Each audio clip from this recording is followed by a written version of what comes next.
Well, if you're struggling to get your kids to read a little more this summer, the trick may be to forget about books at bedtime. And it sounds kind of counterintuitive, but reading teacher and expert Beth Gaskill of Big City Reader says this actually works. Yeah, she's joining us now with sneaky secrets to convince our kids to read this summer. Welcome back to the show. Thanks, I'm happy to be back. All right, so this summer you're giving parents permission, I guess, to slip in and break those traditional reading rules to give kids really a passion for reading.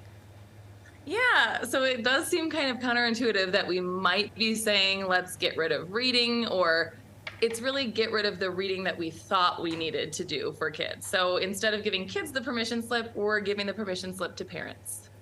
I mean, is that the biggest mistake you think a lot of parents are making out there when it comes to encouraging kids to read?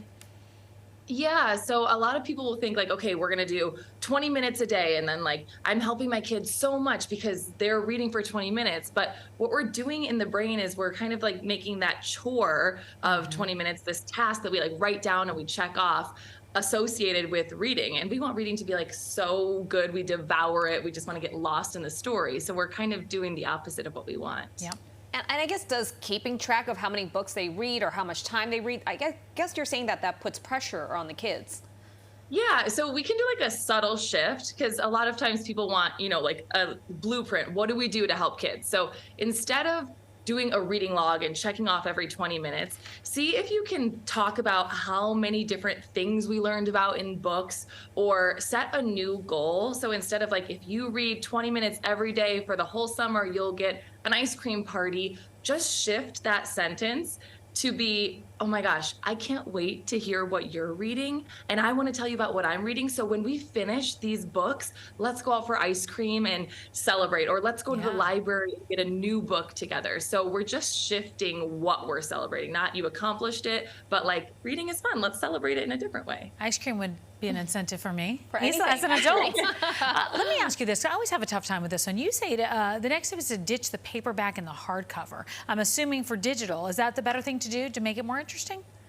Well, yeah, or like even audiobooks. Okay. I like to say, play it very cool. We are often like, want to be like, hey, listen to this book, or try to convince kids. But I like to say, try an audiobook, play it like on Alexa or something in your kitchen. Don't even bring it up to your kids. Let them be like hooked, and then they'll say, wait, tell me about this book. And maybe then the next book in the series, they'll get paperback instead. So don't be afraid to use audio to kind of get them engaged in a new plot. So, I mean, kids often learn from the adults around them. So what can parents and aunties like Tamsin and I can do to show that good behavior that they can model after? Yes, this one is fun. Kids don't do what we say, they do what we do. So instead of telling them to read, just let them see you reading every day. So it's actually better for kids, even than getting them tutoring all summer. If they see their grown-up reading the books that they love every day, that is going to be so much more impactful on how they choose to read too. It's so smart, and it just makes so much sense to incorporate it into your lifestyle instead of making it this thing that they dread. So new and exciting places to get kids to read. I heard you have some suggestions. Yeah, so this is more for little kids, but like take something like a laundry basket and make it a reading boat.